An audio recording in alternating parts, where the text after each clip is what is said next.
Well, hello and welcome to the channel. I'm glad you could join me. This is going to be part 6 of our UH-1D Huey Gunship by Revell in 1/32 scale. And in this video, what we're going to be doing is we're going to tackle those fuselage seams, work on our engine access panels, going to attach the little accessories that goes all over the fuselage, and work on the weapons as well. And here you can see how bad these seams are. They really are terrible. One side is kind of stepped down, and we do have a sink mark in the fairing. Also, there is these large ridges that runs the tail section. So we're going to have to fix all that, and probably the best approach is going to be to, I think I'm just going to start sanding, and that'll let me know where I need to put the filler in and start leveling these out. So we're going to start with a 400 grit sanding stick. Now this is kind of a stiff backed sanding stick that I'm using here, and I'm just going to knock off that edge. It's from the old molding process that they used to use, where the edges were kind of flared out a little bit, and I didn't clean any of that up prior to assembly because I knew that we would be sanding it all down anyway. So here we're actually sanding both pieces at the same time, and this will give us a better idea of where we're going to need to put our filler. And as you can see here, I'm working on this fairing right around the transmission area. One side is higher than the other, so I'm just going to knock the edge off of it there, and we'll be able to see real good where we're going to have to put the filler on that part as well. And then also on this little cap area here, it's very uneven, and it's not matched up left and right there. So we're just going to do the bulk of the sanding right there. And by using the sanding stick, it's going to give us a dull finish on the areas that are high, and then the shinier parts is going to be the parts where we're going to need to take and concentrate all of our filling. So I'm just going to have to keep sanding on this, and then we're going to take and start adding some filler in these areas. Now right here on the nose of the aircraft, that is the worst. There was large sprue gates there, and as you can see, it's stepped. and the funny thing is, it's not stepped all to the right side or the left side. It kind of alternates back and forth on this kit, so we're just going to have to take every piece as we see it. Now, if you work in the automotive industry and you worked in an auto body shop, you'd probably be pretty good at this. And as you can see right there, how that part doesn't line up very good. So I'm going to take my triangular file here. It's got a nice curve to it, so I can not get into the rest of the top of the aircraft, and I can start concentrating on these uneven edges and just kind of sand that back. So this process, of course, takes quite a while. Now we're going to be using this Mr. Surfacer 500. It's a lot thicker than the 1000, and I'm just going to start layering this in and trying to get this seam to match up as best we can. Now there are certain things that I probably won't be able to accomplish, but we're going to give it our best shot here. We're way too far into the build to give up, and well, you know me, I don't give up on any of them. So for those really large areas where we have a large step down, I'm going to be using sprue goo. Now, all sprue goo is to me extra thin with pieces of scrap sprue dissolved up into it. So it's a mixture of polystyrene and to me extra thin. And we can use that as a filler as well. So I'm using it to kind of strengthen up this area so that I don't have so much filler there. So we're actually putting in polystyrene. And here we go with some sanding after that has dried. So we just want to knock it down and to the point where we can actually see where we need to add more. And so we'll just dust that off and we'll be able to take a look at it. One of the easier ways to spot those low-lying areas is to polish it. And of course I'll polish it in the final as well, but I'm just going to polish it off real good so that I can see better where I need to add more of, say, either the Mr. Surfacer 500 or sprue goo in some cases. And you can see where the seam is still visible there, and we have a sink mark there. Now, because this is a tapered surface, it's tapering away, it should be kind of faded out. See, we got a sharp line there, and then right there's a sharp line too, but just above that and over to the side, it's kind of faded on the edges. Well, that's what we want to see. We want to see that fading on the edges. That lets us know that we've got it sanded down flush with the surface.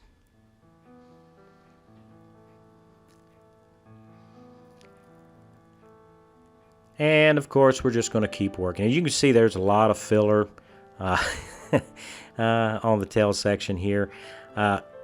One of the good things, I guess, for this kit is there aren't any panel lines on this raised area on the tail.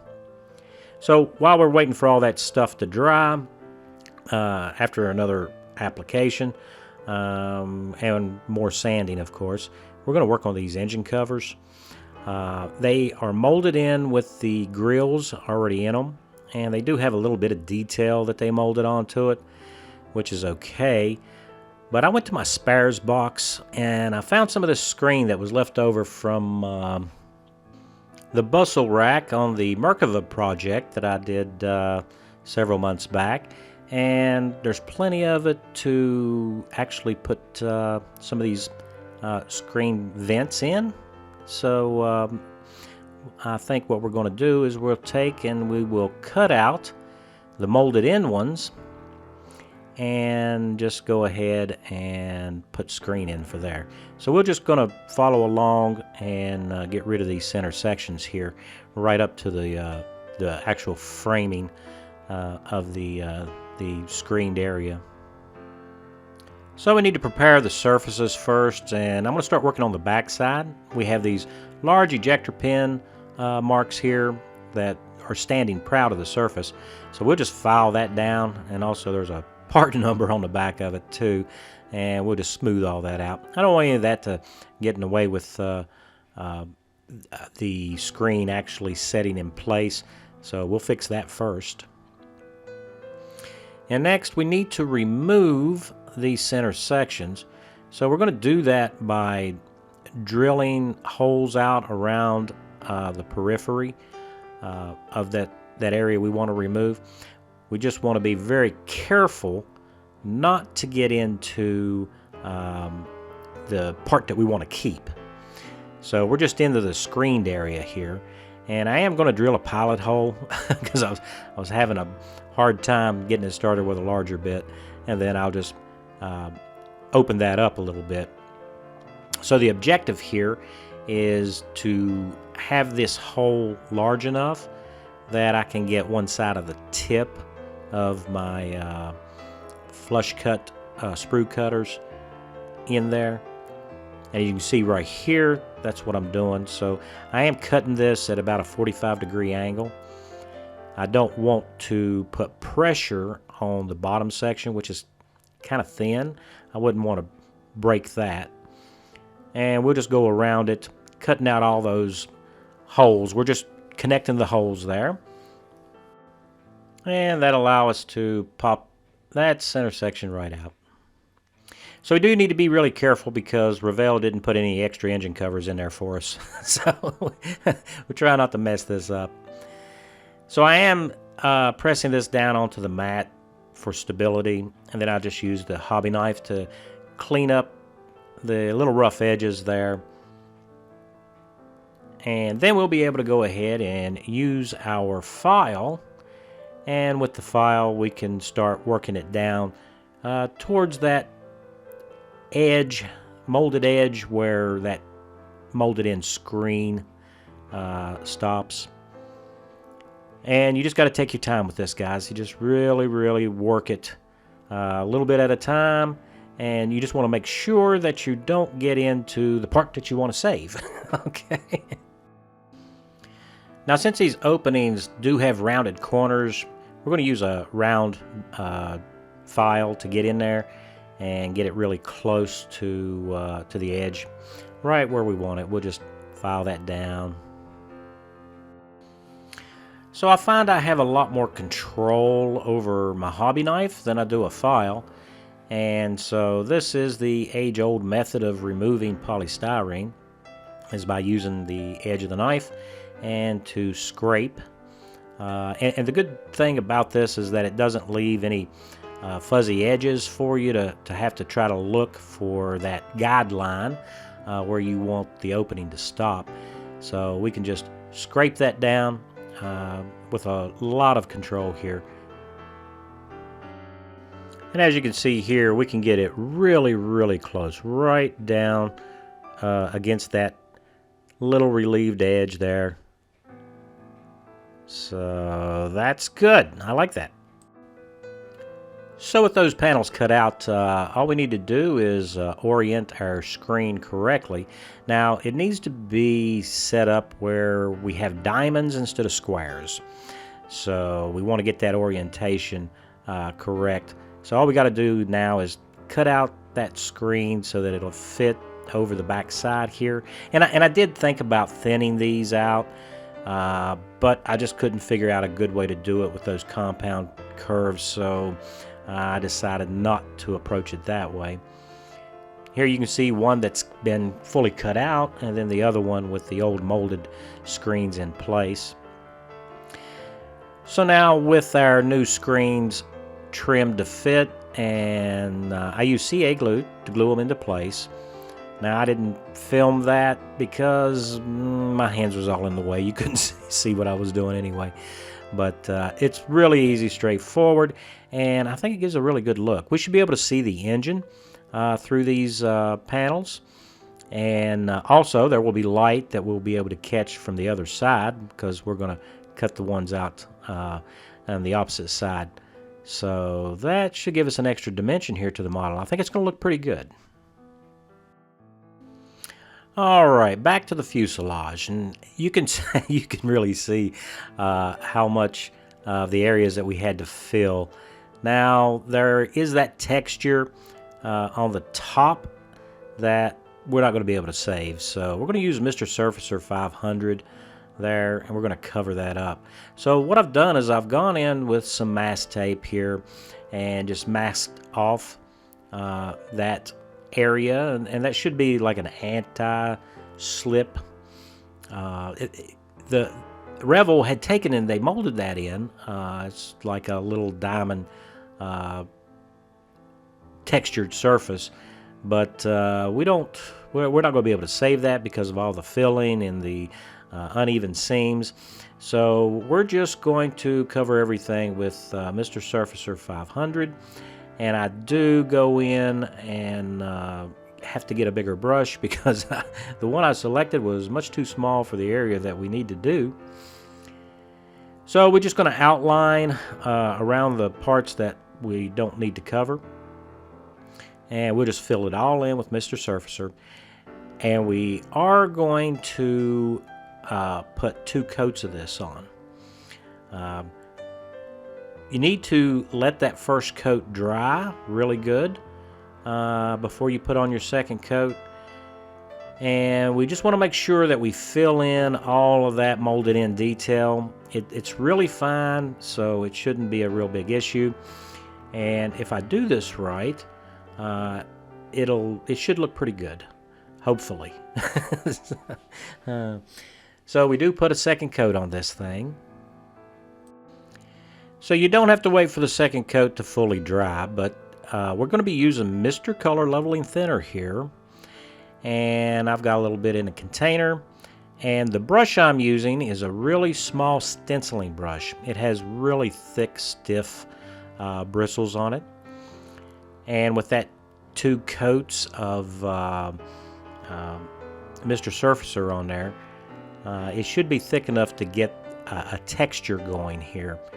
Now you need to get that Mr. Leveling Thinner on there really thin, and it's going to start to dissolve the Mr. Surfacer.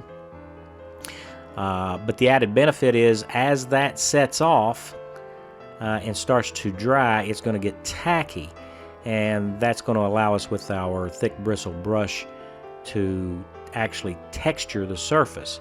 And so I'm just going to use a blotting stippling motion on it there, and to give us a texture over top of those molded textures that was already on the kit.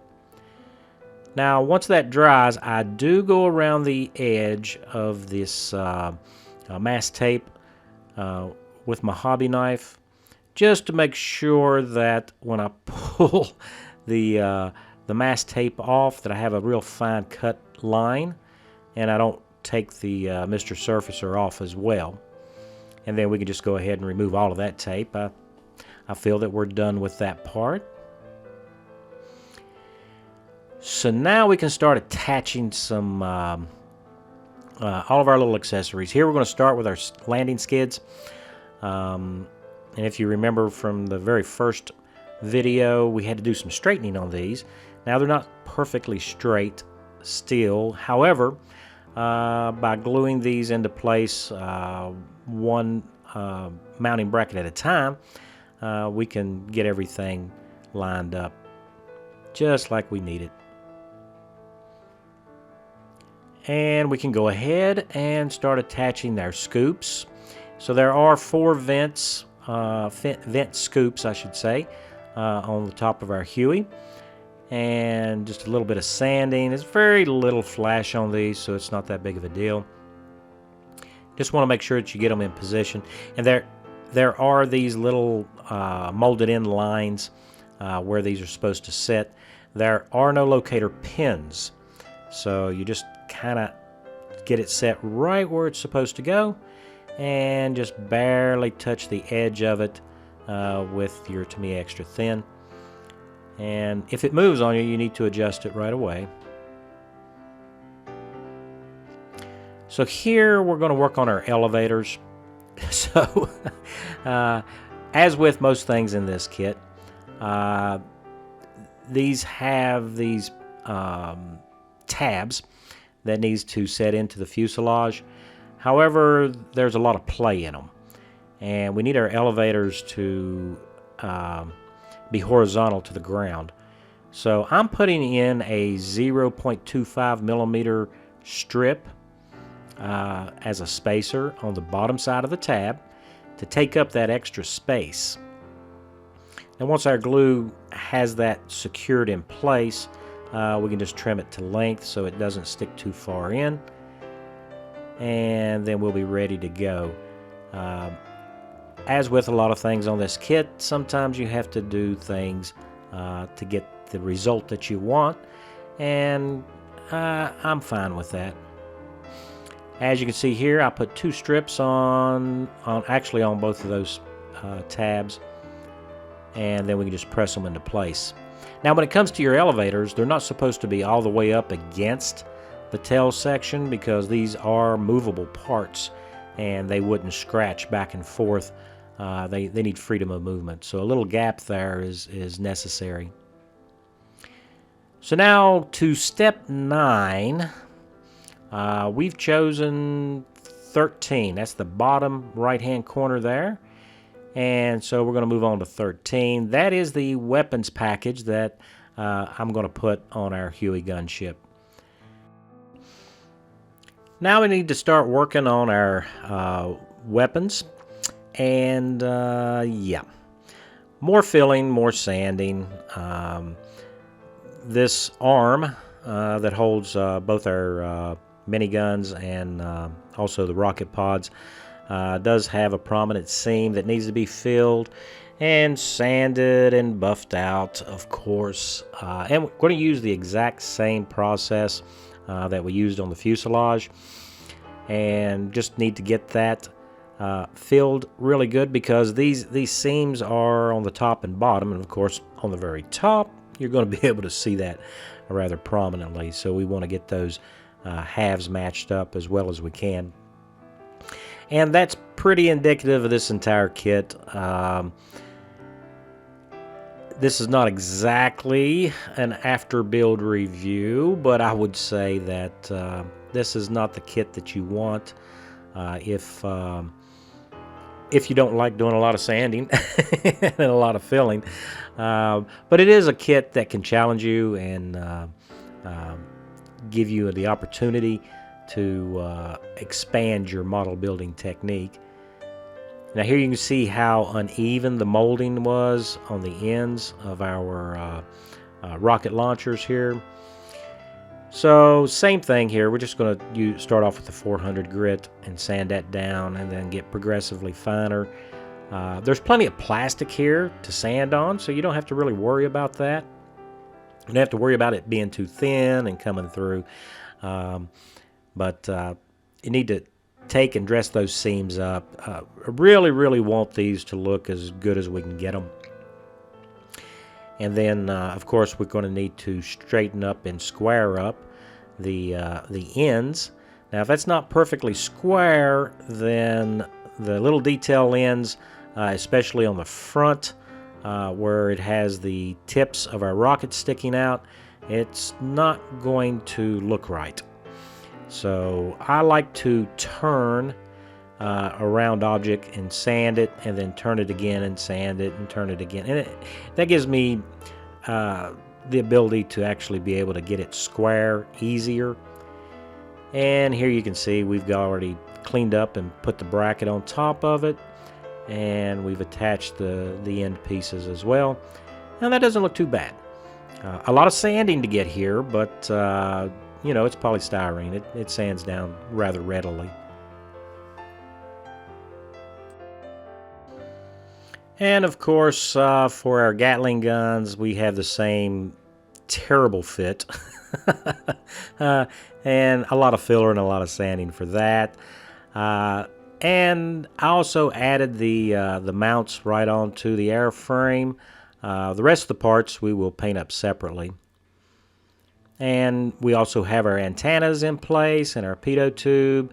So those went on with no problem whatsoever, other than a little bit of sanding and filling of the ejector marks and stuff like that. And, well, we're together now, and I think it's looking pretty good.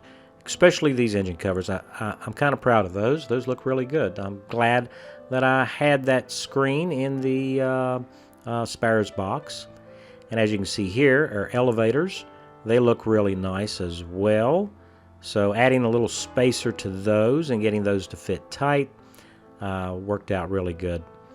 And our tail rotor is only 2 pieces, so that's easily done. And I don't have it glued on yet. It's just stuck on for looks. So that's going to have to wrap up this video, guys. There was a lot of work in it, although it's a fairly short video.